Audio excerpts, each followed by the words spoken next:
All right, hello. We're now with Stan Klein, and Stan, unfortunately, is not related to me, and I think he's an exceptional human being and really wonderful, who is Tony Fitzpatrick's business partner. And maybe in some of your discussion you can discuss, how you've changed Tony's artistic behavior or his output, and how he addresses his career. But I want to preface this with saying that you used to work with Ken Nolan in Washington, D.C., and before that you had a relationship with Andrew Wyeth, and that these are obviously distinctly very different kinds of artists.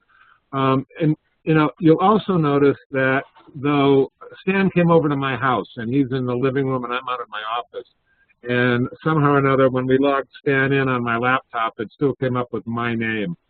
So we're just going to go with that. All right, Stan, the floor is yours. Okay, I didn't want to, raise my hand in that last discussion, but I thought I'd chime in a little bit because I do have some experience in grant writing. And my advice is, I was head of a library in rural Maine and raised $350,000 through grants. And part of it is you want to break your needs down into sections and get those kind of donations or supports through your already, hopefully, support group, so that when you do make the major part of your grant, you can, she sort of touched on this, that you have this list of supports already in place. And they like to see that you already have things guaranteed before you already ask for more money to do the actual project. And it is a small community. I applied for grants many times to the same people, and they were in different organizations. And the last little thing was, I was with Ken Nolan in Maine, and I worked for Andrew Wyeth first, and then I worked for Ken. And they had met in 51 or 52, Ken had sent a painting to a juried show, and the juror was Andrew Wyeth. So, and they stayed friends ever since. It was kind of one of those weird things where their aesthetics. Andrew kept saying, "I'm sorry." I'm sorry. I said their aesthetics are entirely different. Yeah, but they were actually very similar people in some ways. So, but their artwork was totally different. So how did you come to have this job? How is it you define this? I don't know, what am I trying to say? How did you concoct this position or this career or job title? I think you are fulfilling the #1 need in the art world, or for artists. That there are artists who definitely need what you're doing, and I'm thrilled to find out that you're I spoke to a group of college students yesterday. And I said, this is the career you should go to, and I obviously told all of them to call you, Stan. And I also told them I'd put them all on my mailing list, and not one of them, sent me an email yet, so that's how inspired they are. Or that's how much I inspired them. But how did you come to this? How did this evolve? And I think it's the industry's creating this job, this need, but I came to it in a very varied route of experience of different things. I went to art school, and I could take free credits in other courses, and I took law. So I had 4 or 5 good classes in contract law behind me. And then when I started my frame shop here in Chicago in without aging myself, 76, I got to know, I did the framing for artists, I did the framing for collectors, I did the framing for gallery people, and after a while if you listened and you asked questions, you got to know the industry really well, and you got to know what their needs and what their wants were. And after 20 years of that, I moved to Maine and I worked for a museum, got to know what museum life was like. And then I worked for Andrew Wyeth, and then I worked very closely with Ken Nolan the last 6 years of his life. But those And, positions that you held with those gentlemen is different than the position you have with Tony. Yes. Each one was incrementally different. With Andrew, I was very much an after-the-fact support person. He did the artwork, but I got to know his system of how he ran the Andrew Wyeth business. I actually got to know Betsy really well, and she was the person who was running his business. And she was great in instructing me on how you create a business.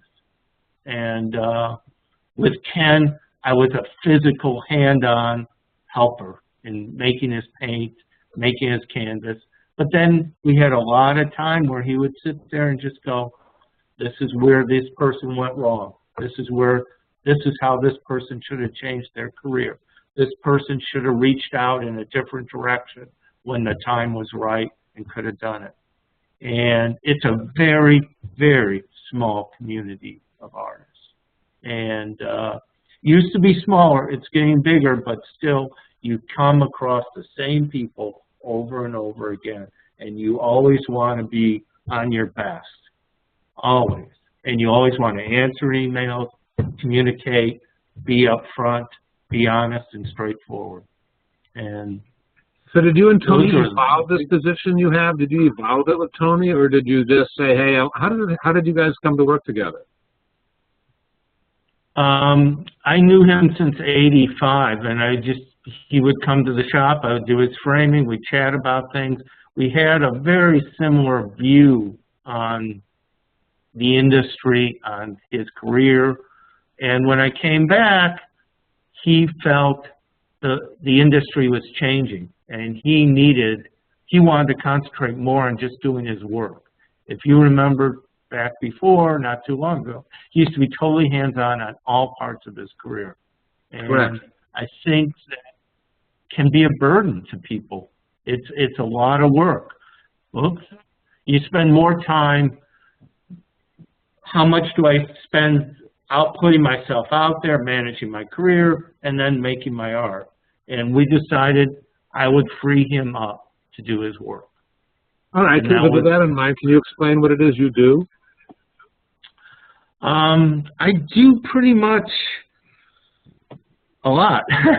I go all the way through just the straight business of the career of the finances, and I also plan the future in directions and also marketing and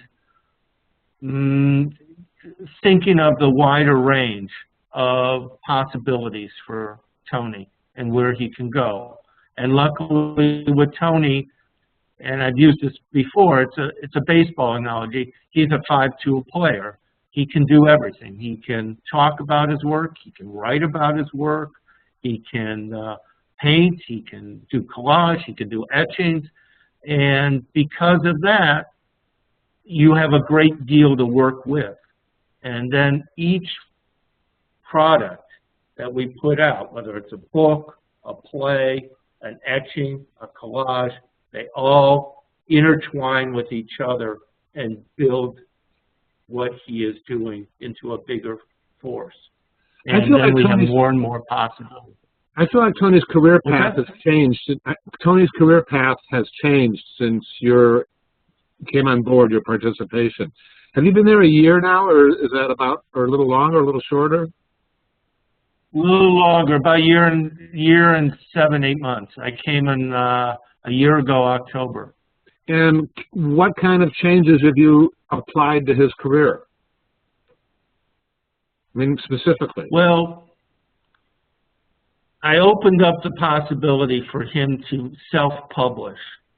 And that was one of the things that we did was Time out. When you say self-publish, do you mean a book or etchings or prints or what? Yes. Hardcover book, 210 pages, and we got investors and we had it published. And now we have a distributor, we got marketing, it's out there. And it's in the black, which is a great thing. And you just have to constantly work at a book, like Gigi was saying, books don't make money if they're just on Amazon. You have to go out there and really work a book. And that's where I come in. Tony doesn't have time to work a book. I work a book. Whether that means book signings at all sorts of places with tie-ins.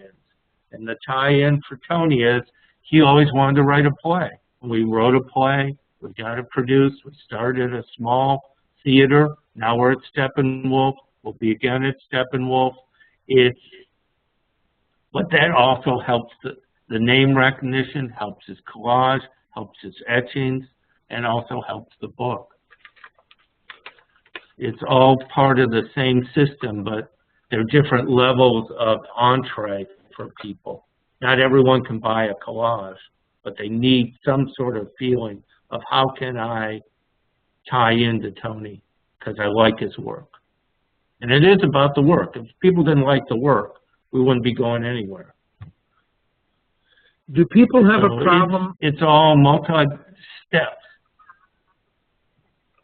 Do people have a problem talking to you instead of to Tony? Don't they want to talk to him, or they're happier talking to you? How's that work?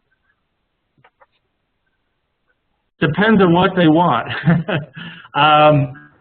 You know, a lot of people want to talk to Tony and have the Tony experience, and Tony offers great business advice to people. He's great artistic advice. He knows a lot of people. He knows a lot of history. For me, it's more the practical nuts and bolts. How do I get this done? What's the best approach? What are the things I should look for in this? And that kind of stuff. I'm much more of a nuts and bolts, hands-on type of person. Tony's much more of the larger philosophical note. And we work well that way because in a lot of ways we share the same philosophics on art. Tony also has studio assistants, right? That isn't part of your job per se, is it? No. Now that we opened the gallery, I'm running the gallery, and Tony has his assistants in his studio. He's in charge of what he needs. That's one of the things that I learned early on, even when I was an assistant. My job was to assist the artist to make sure that they could do their work. In this capacity, my job is to stay out of his way and let him have whatever he needs to get his work done, but then also take over the stuff that's just a distraction. I'll touch base with him. What do you want to do about this? This is my idea. He'll pass by an idea. We'll talk about it, come up to a conclusion. 5 minutes, we're ready to go. And it's not an all-day thing. Do you have pretty in-depth, even if short, conversations pretty much daily? Yeah.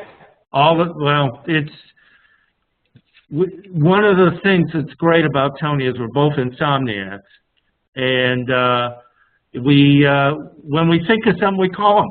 It's like, I got an idea here. Last night, I called him when I was walking my dog at 10:30. I got an idea for this, you know, and he was like, let's work on that. That sounds great. And you need to have that instant communication. To do what you do, you pretty much have to not have much ego or suppress it. True? You have a goal in mind. It's not an ego. You have a goal. And my goal is to make Tony look the best that he can be and do the best. And so if I have an ego in that, yes, I do. But as far as myself, I have my own life. I do my own artwork, and I'm happy just doing it. And I've seen what the other side of the fence is, and I'm just happy doing my own work. That's probably enough for me. My dog enjoys it. What's that? Yeah, I'm assuming it's safe to say that Tony is, I mean, obviously his career is better off because of your involvement and participation. Is he making more money? I mean, is he further ahead by paying you than not paying you? He is further ahead in the bigger picture. And this is a terrible economy, and we are crazy to be expanding in a terrible economy, but that's when you do expand, is in a terrible economy. And he is doing better than he was, and the possibilities of future growth are exponentially expanded. We now have a track record of doing theater productions. We have books all ready to go out, number 2. Number 3, we have an etching press that he's starting up again. He's going to be doing subscriptions for his etchings. We have the gallery, which is also out there helping artists, and we opened it. And the gallery is, you know, sometimes you do things, Paul, and they're not about money. And the gallery was one of those things that we both felt so strongly about. And it's a gallery that doesn't take commission. And we're out there trying to get artists to be on their own in that regard. And that was one of those things that was, but we wanted to put that out there in the public, and that was enough for us to do that. And so yeah, in the long run, his growth possibility has grown 20-fold. But, you know, he's not dependent on just selling an etching and now I have to sell another etching. He's got multi-layers of financial growth and also possibilities for people at many different income levels. That's important. Can you explain the subscription concept and, you know, and how it works in fact? Tony's going to be doing 6 etchings, 40 of each etching for each year, and he's selling 2-year subscriptions to those. So for a certain amount of money, you can get 12 etchings.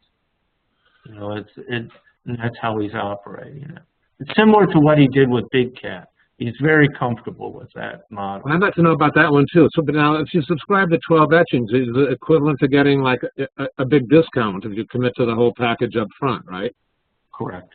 Can you give us a ballpark, you know, what kind of discount we're talking about, or is that a trade secret? Well, I think that's something you need to talk to Tony directly about. I won't go into facts and figures on that right now, but well, if others were doing this, if there are people in this class who are, you know, who are printmakers, and all of a sudden they hear about the notion of subscriptions, and let's say that they're at a different level than Tony, what kind of number would you recommend to them? I would say think at least in the realm of 50% off for each, you know, etching. For the total package. So if each print was $200, and we're talking, let's say they got 10 that they're committing to somebody, that's $2,000.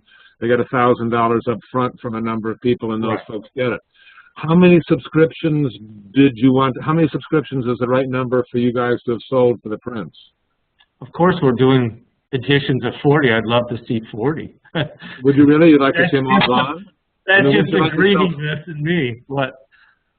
When you're talking, you know, this percentage for these folks, is that a percentage of retail or a percentage of wholesale? Must be a percentage of wholesale. Right. Okay.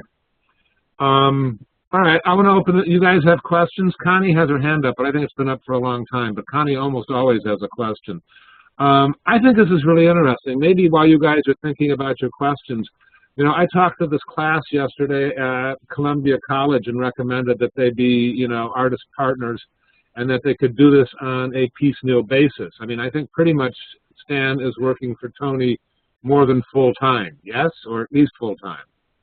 I would say full-time, and let me maybe elaborate on that a little bit for you, Paul, is that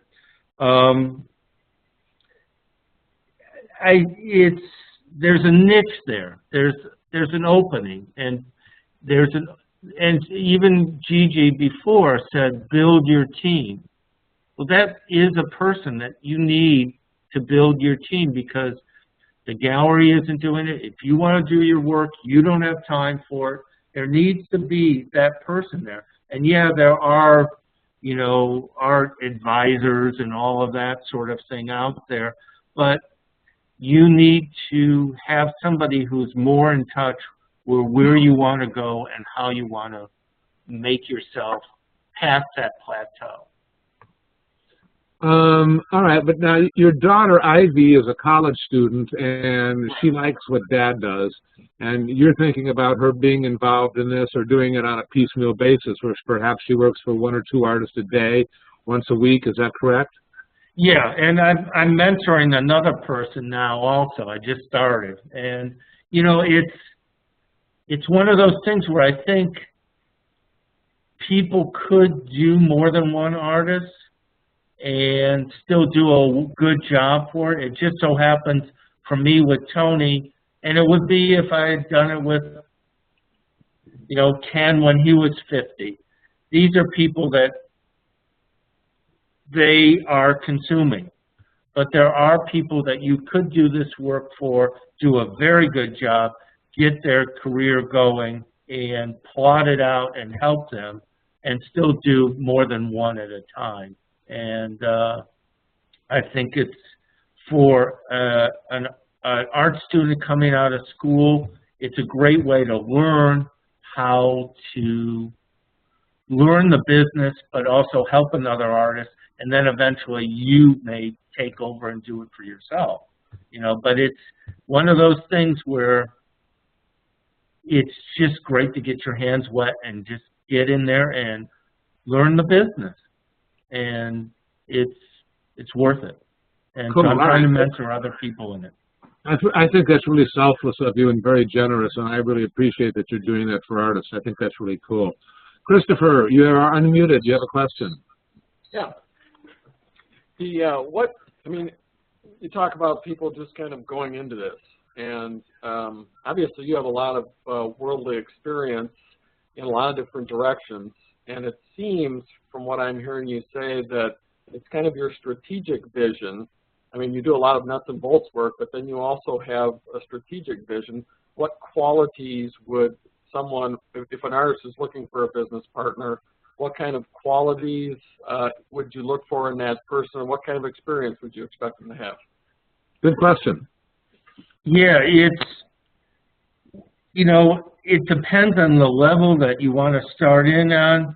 I think, like the kids that I'm mentoring now, I'm just getting them up to the snuff of know what the art world is out there right now. Go to the internet, check every city, check every gallery, learn what people are selling. Who are they? What are they doing? Research. And then at some point, the qualities you really want to look at for the artist, the most important thing is to have a good rapport with that person, that to know that you and them are thinking the same way about that person's career. Have that long-term discussion and start from that point, that you're both having the same goals and same ideas of a direction, and then go forward. Because so many times if the personalities don't mesh, you might as well just tear up the paper and start again.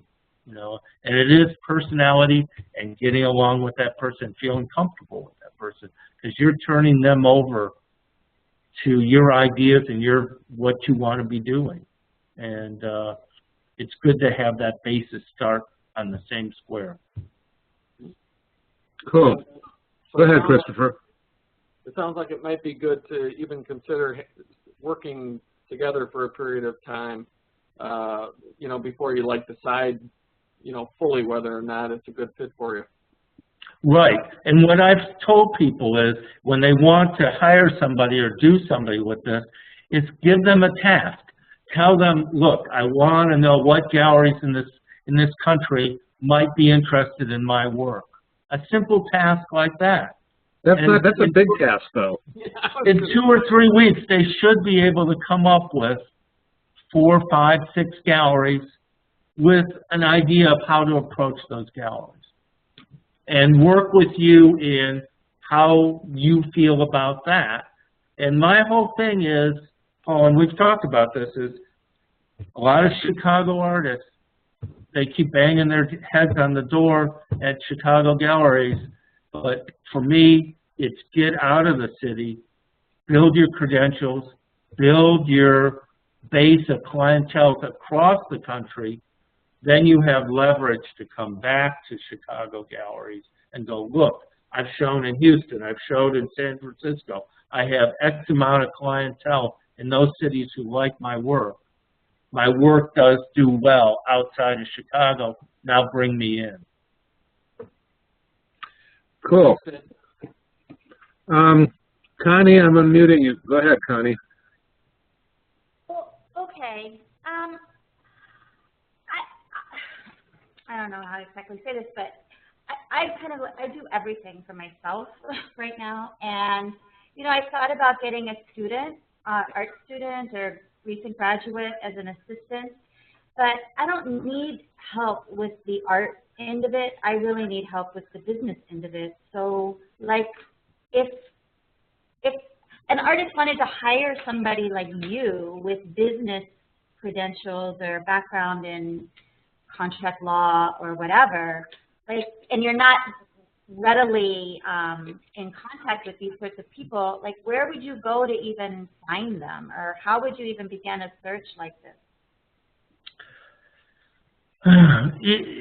As I try to mentor art students now, and I think that's really where you begin.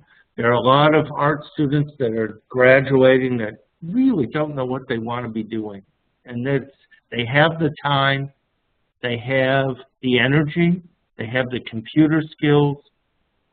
If you start them out and you feel comfortable with them, set them up with a task, work with them through the task, and see, you want to develop your own. I guess that's really where it comes out. You know, what you're saying is that they don't have to have a huge track record of experience. They can create it with you. Yeah, create it with the artist, and you work together, and that way you have a shared past and a shared beginning, and that's usually the best way to develop a relationship in this. And you'll know right away if it's not going to work. That's interesting. Connie, I spoke to Tom Burtonwood's class yesterday at Columbia College, and it was an arts administration class, and a number of these kids in the class had been, you know, are artists, but some aren't artists. And, you know, and I think what Stan does is a really great need, that a lot of artists have this need. And I would say that a lot of those people are really interested. I think you could talk to Tom and ask, you know, and they could ask people to look at your website, and if they kind of like your work and think it resonates, maybe they could interview with you. And they have classes in this now. You think they have classes in this, Stan, or sort of just piecemeal? Now they have classes in art marketing and art administration that when I went to school, it was unheard of. Yeah, they do have that, but I don't know how much these kids really know, you know, and I don't know. I use some big words in my talk, and then all of a sudden I realized I better define them because, you know, like I said, how many of you know what a sycophant means? I said, don't be a sycophant.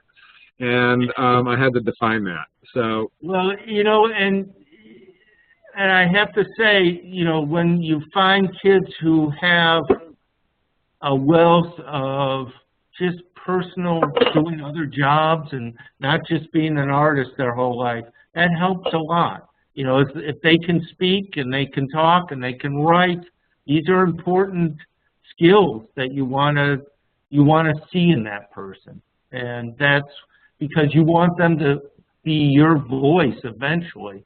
And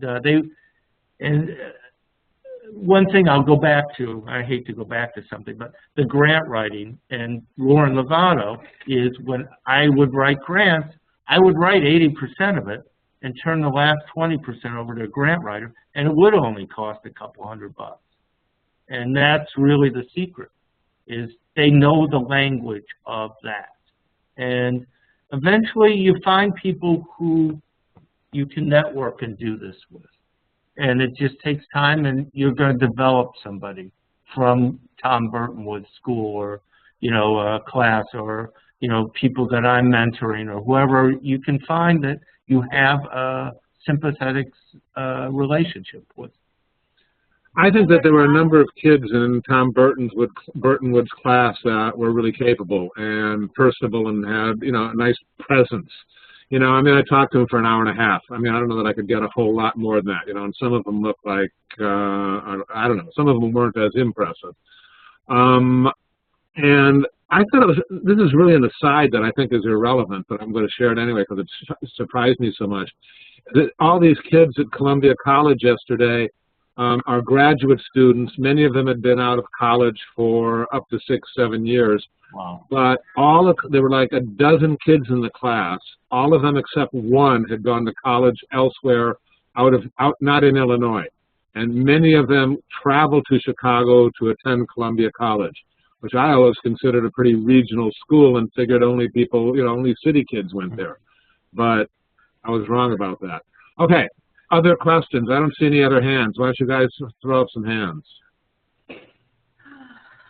I don't see anybody. All right, oh wait, no, I'm unmuting everybody, but I want to hear some questions, y'all. Let's do it. They're all unmuted. No one has a question? I have a question, Paul. Go ahead. Who's that? Gina. Who? Gina. Gina, let me mute everyone and then unmute you. I'm sorry. Please hold on a second. Okay, Gina. Okay, I just wonder if it's not a student, if the relation like that develops for the level, like similar to what you have with Tony Fitzpatrick. Then how do you think, what is the way of compensating that person? Is it going by a salary? Because you can't do it hourly at this point, like you would do with a student. Or does it go by percentage of sales? Because it seems that there's a lot involved in that. It's really a partnership.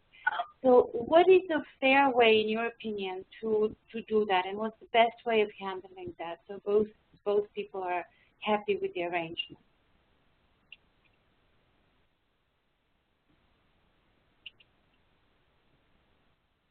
Oh, I know what the problem is. I muted Stan. Time out. Okay, Stan, go ahead. I'm sorry. That's okay. That's a good question because it is, you know, how do you start and how do you develop this relationship? And I think it's, you know, it's a trial in the beginning, and I guess you have to take that risk of doing an hourly wage and give them a task, see how you're relating to that person. And over time, you can develop to where the tasks are more involved in what you're trying to do long range. And at that point, you shift maybe from an hourly wage to a percentage of sales wage. And that's where you end up developing over the long term. And with Tony, we're partnerships in a lot of the ventures, and then in some ventures, I'm a percentage. And that's just the way that we've developed our relationship. How do you define a partnership in some of the ventures? What does that mean? With the books and the play, I've taken on the task of producer and publisher, but there's also, you know, a contract between us on those things. Okay, but I don't understand how that's different than getting a percentage. Aren't you still getting a percentage? It's more of an equal ownership than it is a percentage. Okay, got it. Okay, I understand what you're saying. Christopher, it looks like you still have a question. I'm going to unmute you. Go ahead, Christopher. Hello again, Ben.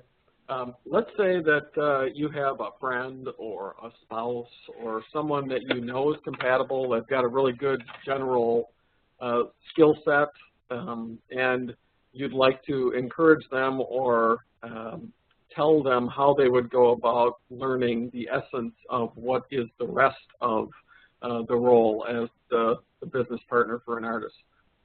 How would they go about doing that? That is the typical, you know, route. You go through them all. The spouse is usually the business partner in this relationships, and it usually works very well. I hate to say I've been on the other side of it, and I've seen where whenever they decide to diverge from each other, it gets rather ugly. And, you know, that's the thing that you have to be a little careful of, is you have a personal relationship and then you also have a business relationship then. And, I mean, it's scattered all through art world, but I hate to say, but like somebody like Andy Wyeth couldn't make change. Betsy Wyeth knew how to run a career. And she ran his career like nobody's business. And that it's a great thing when you have that relationship. You can work beyond everything at that point, you know, and I encourage it.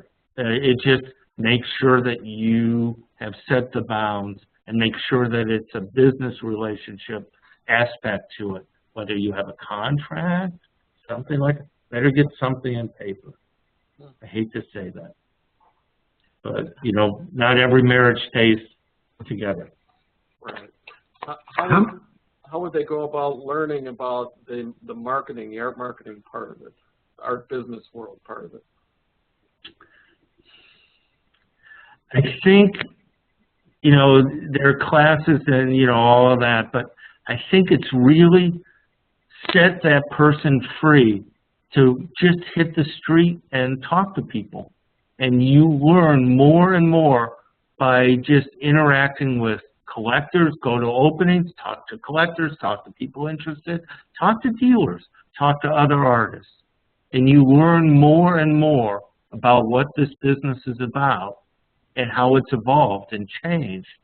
And the economy has affected it too, to a certain degree. It's your best career move, is just to interact with people in all those settings and learn what their ups, what their downs, what motivates them, what's their fear, where do they want to go with what are they interested in, why are they going where they're going. And you learn all of those things. That's the best learning that you can do. My working in a shop and watching people coming in, I was like a bartender. Every gallery owner came in, they gave me every problem. I asked them 3 questions. They tell me everything wrong about the world. You know, it's your best learning because it's practical. Thank you. Cool. All right. Mary has a question. I say that Cameron has one. We'll get to Cameron in a moment. Mary, go ahead. Hi. It's more of an offer to everyone. Well, Stan certainly has a deeper, broader range of experience with this, but I recently was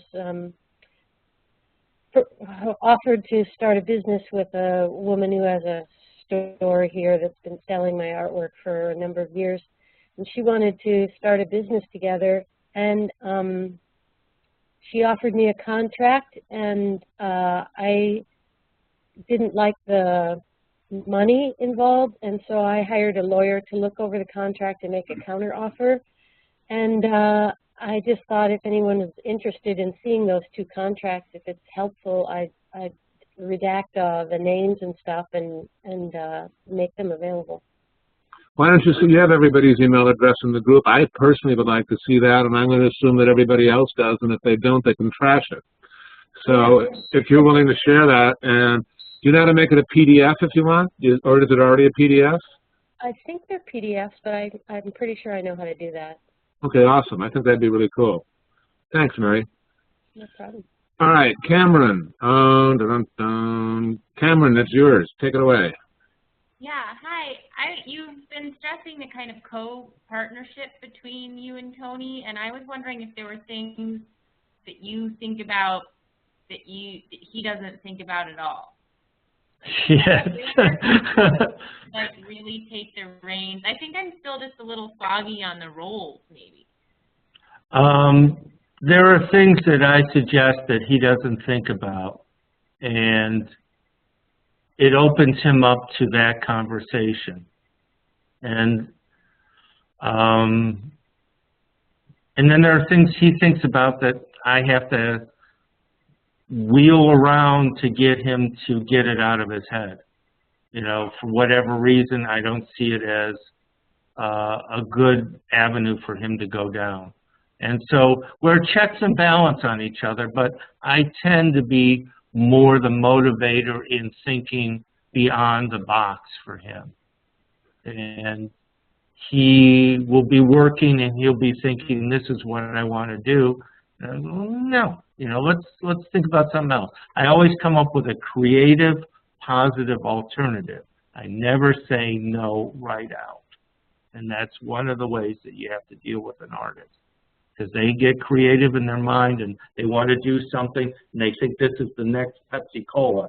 And you have to go, no, you know, let's think of it. Yeah, and let me think about it. And I'll come back with some kind of alternative thought to it. And so that's a big part of my job. A big part of my job is how can I cover all his bases and maximize his creative exposure. And that's really, and everyone always thinks, oh, I'll just make t-shirts, I'll just make cards. Well, you have to have the stuff behind it before you do that. That's like the tail wagging the dog. You have to have all the credentials going. You have to work at getting the correct exposure first and then bring in the rest of the stuff. Is Tony in charge? Is Tony in charge some of the time? Well, he's always in charge. But even with, but you're a partnership too, though, right? In some things, right? Are you equals, or you're sort of almost equals? I would say he's not watching this. I'd say we're almost equal, but he's definitely in charge. It's his name on the thing. I'm always representing Tony. And how do you present yourself when you call up somebody, you know, and represent, you're working for Tony and you call him up and you go, hi, I'm Stan Klein, what do you say, I'm Tony's business partner, or what do you say? I'm usually an associate of Tony's. I'm working for Tony, I'm his business partner. It depends a lot on who I'm talking to, too. You know, so... okay. You know, I don't have a standard answer for that. Okay, cool. It looks like Christopher has one. I want some of you guys who don't talk so often to talk some more. I miss you. Go ahead. Hold on. Christopher, do you have a comment? No, sorry. Uh-oh. We're out of questions. All right, I'm unmuting something. I'm sorry, I'm not so good at this.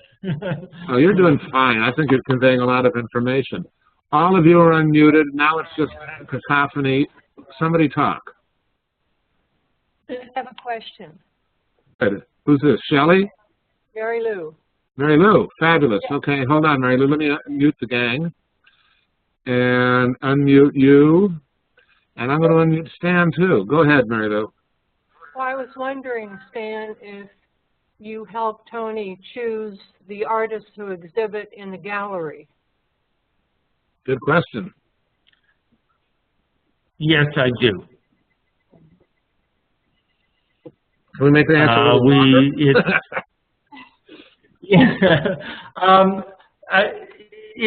We're hoping to make this a very long-term thing, and I think initially, I've been in this business since 1970, and Tony's, I don't know when he started knowing artists and being in Chicago and being active, but clearly we have a long history of knowing artists who've been doing work for exceedingly long time and with only moderate success. And most of the artists that we've chosen are kind of odd characters like us, and they don't fit into a gallery niche. They don't have a standard look. They kind of are a little bit free spirit in what they present and how they present it. And I think that was our first goal, was to give these people an equal footing and have that sort of sponsorship. And that's where we started with it. But now we'll see where we go. You know, it's just, we've only been doing it for a half a year now. And it's been very successful. We're very happy. But we're planning ahead. We want to make it an event. You know, hopefully in September we're going to have John Langford, and he's going to play his music there. We're just trying to help artists get their name out there, get their footing out there. And the best part of this, and I've told you this too, Paul, is at an opening to see one of these artists and they have a show all by themselves, and they get all their work up there, and they don't have to worry about, is my dealer happy? Have I sold enough? Is it okay? It's all about just making the art and presenting it, because we're only there to help support them. We don't have a dog in the fight. We're just there to support. Are there prices in the shows that you do at Firecat Projects? Are the prices pretty much the same prices as they would be, and the artist is taking home 100%? Generally, that's what we've encouraged them. We've encouraged them not to discount it because there isn't a dealer. We want them to put their fair market value of their artwork on those pieces. And, we'll help them. We'll do as much promoting as we can. We'll get cards and posters out there, but we're just trying to get them a leg up. That's it. Can I ask you a tacky question? Somebody told me 2 days ago that the Firecat Projects charged a fee to artists to exhibit there. Is that so? Whoa! My God. I wish I knew about it. I haven't seen a fee, so no, okay, there's good. no fee at all. This was asked to me by a Chicago art dealer, and I said, I'm 99% sure that's not the case. That No. just doesn't fit the model. No, And I said, no fee at all. And but some of these artists give you a present in art, or I don't. Any of the artists have given you kickbacks, money? No. But no, some of them have given art. No, not to me. I think Tony has traded artwork with them, but he's given him part of his artwork, and they've given some back to him. But we even went to Brooklyn. We did the art fair. And we only had like 4 Tony's works, and the rest were artists that were going to be showing at Firecat. We took them and we sold 9 pieces. So, and they all got all of their money from it. I think that's a beautiful thing you guys are doing. I'm going to cry. I want to ask, Eric has a question he'd like to ask. Well, it was great because a couple of them were Chicago guys, and they were. And a couple of Chicago women artists, and they'd never shown in New York. And here they were in Brooklyn the same week as Art Armory show, and it was a great thing to do. It was just they were all so happy. Lauren Lovato talked about being there and about how significant her presence was. I mean, 1, she got to be a part of that, but 2, I think, and something that she can say, oh, by the way, I'm the artist. I think that when the artist is there standing up for their work, I think the audience is aware and appreciative of that. Yeah, and we definitely looked like an odd group. There was no art movement, no art trend there. We were each individually different, and that was great. And people saw that as just a voice of individuals. And they once they read what we did, what our mission was, they were totally supportive, and it was great. And having Lauren there, having Tony there, and a lot of the artists came and were there. Jason Bramer came, and Orion Stender came. So we had a lot of the artists there in the booth. So these are artists. I mean, did you have work of Jason's there, or is that just a future thing? Yeah. All right. Well, we had 2 of Jason's pieces there, and the artist that we're showing opens next Friday, the 25th, is Alex Blah from Colorado, and she had 2 paintings there. We sold both of them, so it was great. It was just a wonderful feeling to be able to do this. That's really cool. Eric's got a question. Take it away, Eric. Hi, Stan. My question is, how is it working with Steppenwolf? And what is your relationship with Steppenwolf, and are you guys doing more plays? Steppenwolf's a theater company for those of you who are not in Chicago. Yeah, it's a respected, well-known theater company which a lot of actors have risen through, and Lord knows I am not an actor, but we managed to put on a very nice performance, and Tony writes very evocative plays about his journey as an artist in this community and in the wider community, and how things affect him and influence him, and he's great at explaining it. And our relationship is, we are the producers of the play. They are lending us a hand. They like our mission. They like what we do, and they're willing to help support us doing it. Are you doing more? What's that? Are you going to do follow-up? Yes, we are. The first one we did was last July, called This Train, and we have 2 more in the works. Tony is being Mr. George Lucas here. He has a trilogy. So I get older, he gets younger. I don't get it, but you know, I'll be a very old man at the end, and he'll be very young. So that's cool. All right. Does anybody else have any other questions here? I'm unmuting all of you. Does anybody have? How come Mary's not unmuted? Unmute Mary. Does anybody have a? Oh, Mary wants to be muted. Does anybody have a question? Why does Mary want to be muted? Look at all those echoes. I'm not hearing any questions. All right, I'm muting everybody. How did you two find the artist? How did you two find the artist from Colorado? Tony went to a place called Anderson Ranch, and he did a week-long teaching there. And she happened to be an artist there, and he met her and loved her work. And it's just one of those rare, again, and accessibility, putting yourself out there, communicating. It's a small community. It's a really small community. Now, I know that there are people from the last class that Tony has decided to show at his gallery, the last, Klein-Artist-Works class, Amber, and that there are people in this class that I think he's committed to showing. And, it's the same thing. It's about relationships. Because of this class, Tony was reconnected with people or met people for the first time, and he liked their work and found it, sufficiently aberrant and sufficiently interesting to, I don't think you guys are doing a whole lot of mainstream kinds of presentations there, Stan.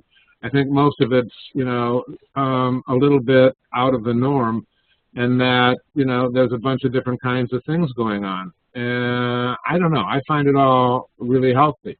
So that it's about relationships a lot, yes? Yes, and I think that's what's so great about your class, Paul, is that you are constructing relationships in a community.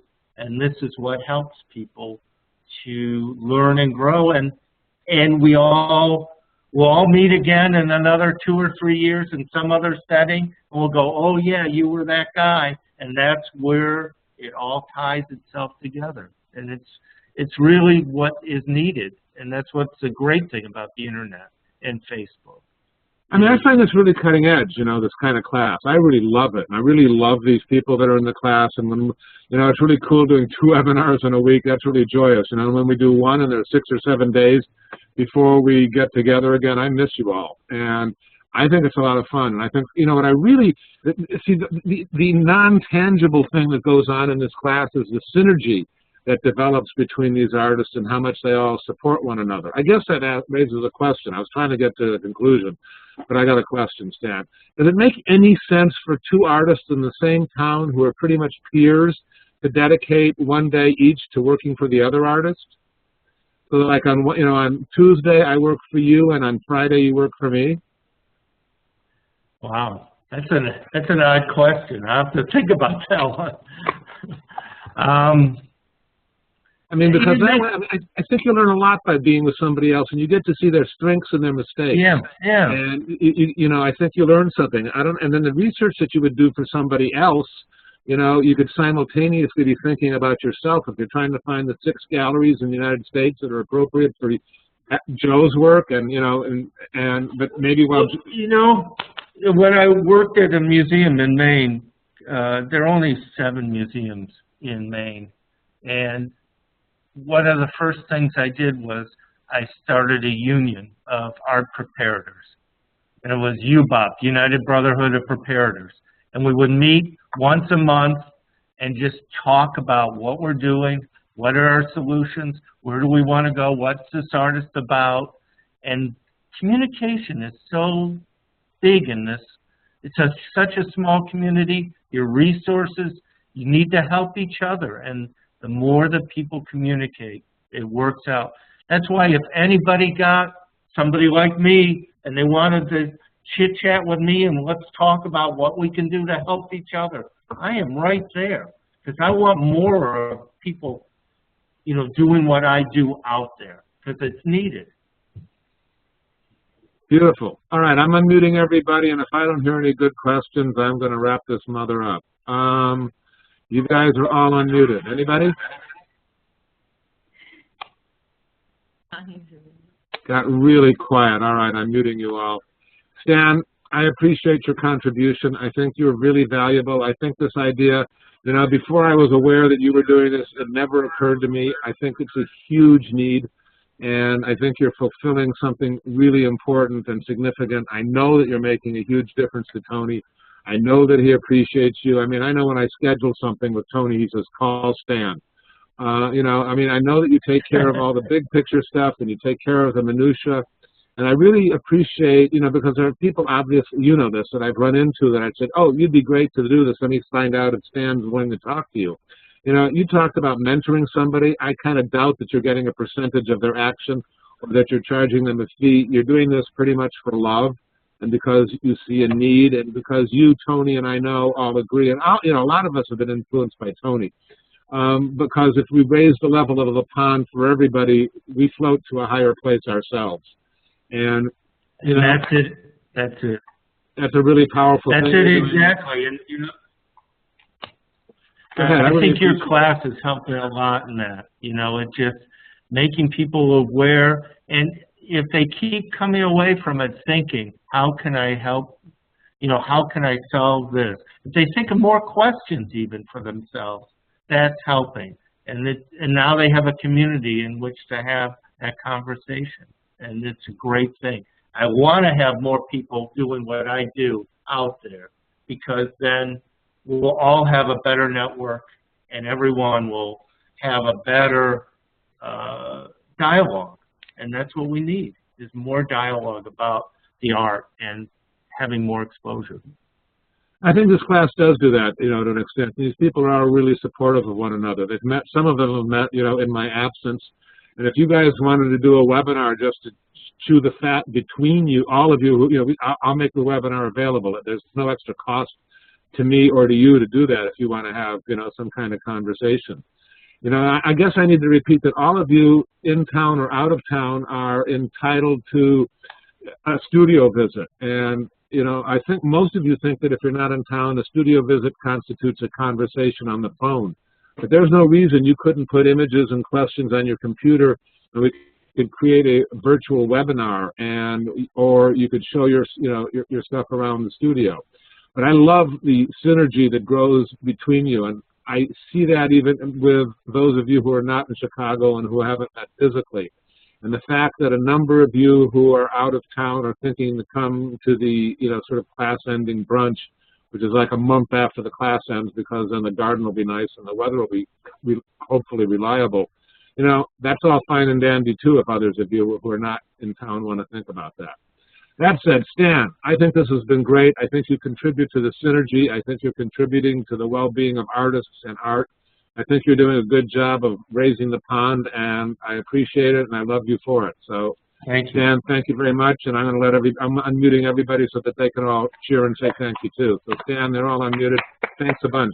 Thank you, Paul. Thank you, all of you. Full applause. So much. Thank you. I'm turning the recording off for that. And it's been a really good evening, and I hope you all had a lot of fun.